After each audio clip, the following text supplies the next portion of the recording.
Hello दोस्तों, मैं नीतू आपका स्वागत करती हूँ आपके अपने channel UGC net self study में। और आज जो देखने वाले हैं वे व्याकरण से महत्वपूर्ण प्रश्न देखने वाले हैं, जो कि ध्वनि हिंदी वर्णमाला उनके वर्ण क्रम से जो महत्वपूर्ण प्रश्न बनने वाले हैं आपके एग्जाम में वो सभी देखेंगे। यहाँ से जितने भी प्रश्न बनते हैं वो आपका एक भी प्रश्न नहीं छूटने वाला अगर आप ये वीडियो देख लेते हैं तो। बिना स्किप के पूरे वीडियो को देखिएगा, यहाँ से आपको 100% जो है हेल्प मिलने वाली है, क्योंकि व्याकरण के 22-23 प्रश्न बने हैं, चाहे वो टीजीटी हो या पीजीटी हो। टीजीटी में और पीजीटी में और 6 to 8 में ये तीनों जो आपका बीपीएससी द्वारा एग्जाम होने वाला है, तो ये काफ़ी महत्वपूर्ण टॉपिक है उस दृष्टिकोण से, क्योंकि पिछला पेपर देखने से पता चल रहा है कि कितना प्रश्न व्याकरण से पूछा गया है। तो ये एक व्याकरण जो है महत्वपूर्ण टॉपिक है अपने आप में आपके बीपीएससी एग्जाम के लिए, टीजीटी पीजीटी और 6 to 8 के लिए। तो यहाँ से तो प्रश्न बनेंगे ही, तो पूरी वीडियो को देखिएगा। और अगर आप मेरे चैनल पर नए हैं तो ज़रूर से चैनल को सब्सक्राइब भी कीजिएगा, बेल आइकन प्रेस कर लें ताकि हर नोटिफिकेशन आप तक पहुँचे और अपने फ्रेंड तक भी शेयर करें। तो चलिए देखते हैं। और अगर पिछला वीडियो अभी तक नहीं देखे हैं तो मैंने कई महत्वपूर्ण वीडियो डाले हैं हर टॉपिक से, हर विधाओं से, तो आप प्लेलिस्ट बनी हुई है तो आप देख लें, चेक कर लें, क्योंकि जितने भी मैंने करवाया है महत्वपूर्ण प्रश्नोत्तरी करवाया है वो एग्जाम में पूछे जाने लायक। क्योंकि मैं एमसीक्यू लेकर नहीं चलती हूँ, क्योंकि जो एमसीक्यू होता है वहाँ से प्रश्न आए या ना आए वो प्रैक्टिस के लिए आपका है, लेकिन जो पीवाईक्यू है वहाँ से आपका जो है 70% चांस रहता है कि वहाँ से प्रश्न आपके पूछे जाने हैं। ठीक है, तो मैं इसीलिए पीवाईक्यू का आधार लेकर चलती हूँ कोई भी एग्ज़ाम में, क्योंकि मैंने जो जितने भी एग्ज़ाम का तैयारी किया और जितना भी क्वालिफाई किया है तो मैंने पीवाईक्यू को ही आधार बनाया है सभी एग्ज़ामों में। तो चलिए इसीलिए आप लोगों को भी रेफ़र करती हूँ पीवाईक्यू। तो चलिए आज जो है व्याकरण से महत्वपूर्ण प्रश्न मैं कराने वाली हूँ, तो यहाँ से प्रश्न आपके बनने वाले हैं, तो बिना स्किप के पूरे वीडियो को देखना है आपको। तो चलिए देखते हैं। आज का पहला प्रश्न है, आज का जो पहला प्रश्न है क्या है, शब्द की सबसे छोटी इकाई क्या कहलाती है? तो शब्द की जो सबसे छोटी इकाई है वो वर्ण कहलाती है। ठीक है, तो बी ऑप्शन आपका सही होगा। तो देख लेते हैं, थोड़ा सा इम्पोर्टेंट होता है क्योंकि देखना, भाषा की सबसे छोटी इकाई वर्ण, जिसे ध्वनि भी कहा जाता है, हिंदी में कुल 52 वर्ण होते हैं, पूछ लिया जाता है कभी कभी। देखिए कभी कभी जो है ना बहुत ही सरल प्रश्न पूछ लिया जाता है और वहाँ पे अगर आपको बहुत ज़्यादा है कंफर्म तो आप लगा सकते हैं, और कभी कभी ऐसा होता है कि आप कंफ्यूज हो जाते हैं 5 ऑप्शन को देखकर। तो ये ऐसा नहीं होना है, आपको जो माइंड एकदम सेट करके जाना है एग्जाम हॉल में, कहीं से भी प्रश्न है आपको अच्छे से टिक करना है।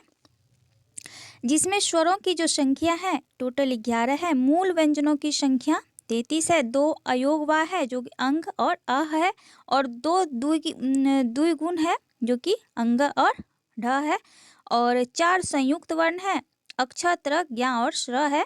तो ये काफ़ी महत्वपूर्ण है वर्णमाला में। चलिए भाषा की मूल इकाई क्या है? तो ध्वनि है। तो देख ही लिया, ये पदबंध के लिए दिया है। ठीक है, तो चलिए यहाँ पे अगला प्रश्न देखते हैं। वर्णों के समुदाय को क्या कहा जाता है? तो वर्णों के समुदाय को वर्णमाला कहा जाता है, सभी को पता होगा।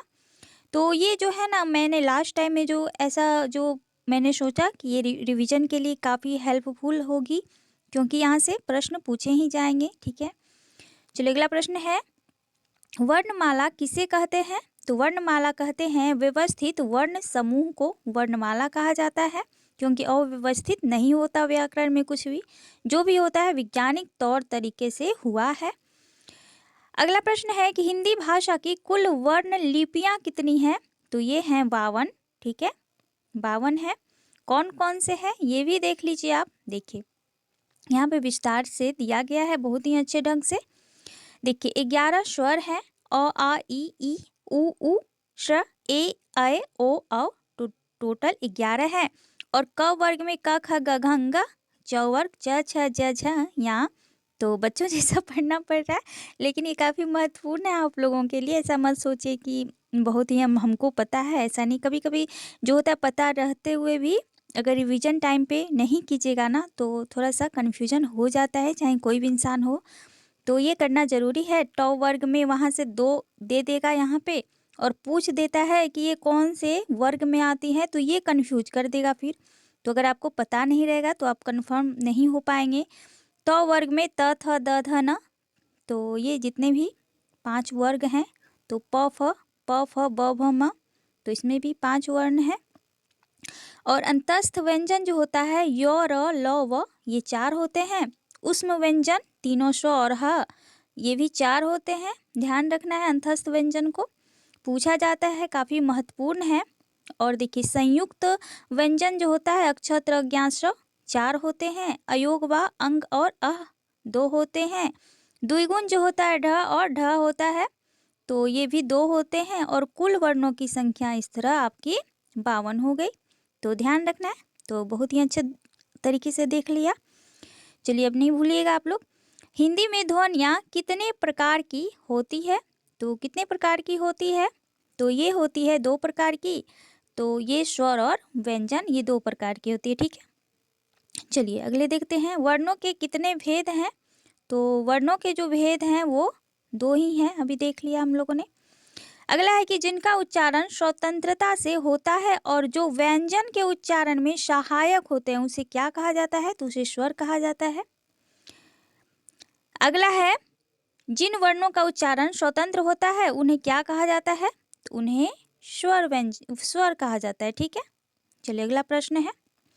अगला है कि हिंदी वर्णमाला में स्वरों की संख्या कितनी है? तो 11 है। अगला प्रश्न है कि निम्नलिखित में से कौन स्वर नहीं है? तो कौन सा स्वर नहीं है? तो कौन सा नहीं है देख सकते हैं आप। तो ये जो है ए नहीं है, ठीक है। तो सी ऑप्शन आपका, डी ऑप्शन आपका सही है। नहीं सी ही होगा, ठीक है। सी नहीं है तो सी ही होगा, वहाँ पे ऑप्शन यहाँ पे दे दिया है गलत। चलिए अगला है, कौन सा स्वर नहीं है? तो ब नहीं होगा, ब की बात ये तीनों ही होगा, ठीक है। तो देखिए यहाँ पे वहाँ पे जो था इसको दे दिया गया था, लेकिन ये तो स्वर के अंतर्गत आएगी। चलिए अगला है, निम्नलिखित में कौन सा मूल दीर्घ स्वर नहीं है? तो मूल दीर्घ स्वर नहीं है, तो कौन सा नहीं है? तो आ नहीं होगा, ठीक है। नहीं डी नहीं होगा, दीर्घ स्वर नहीं है, दीर्घ स्वर पूछा गया है, तो ओ नहीं होगा, ठीक है। ओ नहीं होगा। तो देख लेते हैं यहाँ पे, देखिए ह्रस्व स्वर किन्हें कहते हैं? तो जिन स्वरों की उत्पत्ति दूसरे स्वरों से ना होकर स्वतंत्र रूप से होती है वे ह्रस्व स्वर कहलाते हैं। और इनके बारे में आप ये ध्यान रखिएगा, इनमें टाइम कम लगता है। जैसे ये हो गए 4 इसमें आते हैं वर्ण, अ, छोटी ई, उ और री, ये 4 आते हैं, ठीक है। और इन चारों को छोड़कर बाकी जितने भी हैं वो आ जाएंगे आपके दीर्घ स्वर में, ठीक है। तो दीर्घ स्वर में देखिए कौन कौन से आते हैं, आ, दुर्गही, दुर्गहु, मूल दीर्घ स्वर, तो ये सभी आते हैं इसमें, ठीक है। और संयुक्त स्वर जो होते हैं, जब 2 असमान स्वर परस्पर जुड़ते हैं तो उनके योग से संयुक्त स्वरों का निर्माण होता है। जैसे ए का अ और ई जुड़ जाएंगे तो क्या हो जाएगा? तो ए हो जाएगा। और ए का अ और ए, ओ का अ और उ, औ का अ और औ, संयुक्त इस तरह से स्वर बनते हैं। तो ध्यान रखना है, ओ जो है ये मूल दीर्घ स्वर नहीं है, ठीक है, यह संयुक्त स्वर है। चलिए अगला प्रश्न है, निम्न में दीर्घ स्वर है? तो दीर्घ स्वर है पूछा गया है, तो दुर्गही है। चलिए अगला प्रश्न है कि निम्न में दीर्घ स्वर कौन सा है? तो दीर्घ स्वर जो है ये आ है। अगला प्रश्न है कि निम्नलिखित में कौन सा संयुक्त स्वर है? तो संयुक्त स्वर कौन से हैं? तो ए, ऐ, ओ, औ, डी ऑप्शन होगा। चलिए अगला प्रश्न है, मात्रा के आधार पर स्वर कितने प्रकार के होते हैं? तो मात्रा के आधार पर स्वर जो होते हैं 3 प्रकार के होते हैं, ह्रस्व स्वर, दीर्घ स्वर और प्लुत स्वर। तो ह्रस्व स्वर जो है इनमें टाइम कम लगता है, दीर्घ स्वर इसके दुगुना टाइम लगता है, और प्लुत स्वर जो है ह्रस्व और दीर्घ से ही दुगुना टाइम लेता है, तो उसे प्लुत स्वर कहते हैं। तो ह्रस्व स्वर देख लीजिए, ये जितने भी हैं ये 4 4 वर्ण इसमें आएंगे। अ, छोटी ई, बड़ी छोटी ऊ और री, और एक मात्रिक स्वर भी इसे कहा जाता है, और दीर्घ स्वर जिसे द्विमात्रिक स्वर कहा जाता है। इसमें आ, दुर्गही, दुर्गहु, ए, ऐ, ओ, औ ये सारे इसमें आएंगे। तो ये आपको 4 याद रखना है, बाकी बात आपको इधर याद नहीं रखना है, समझ जाएंगे।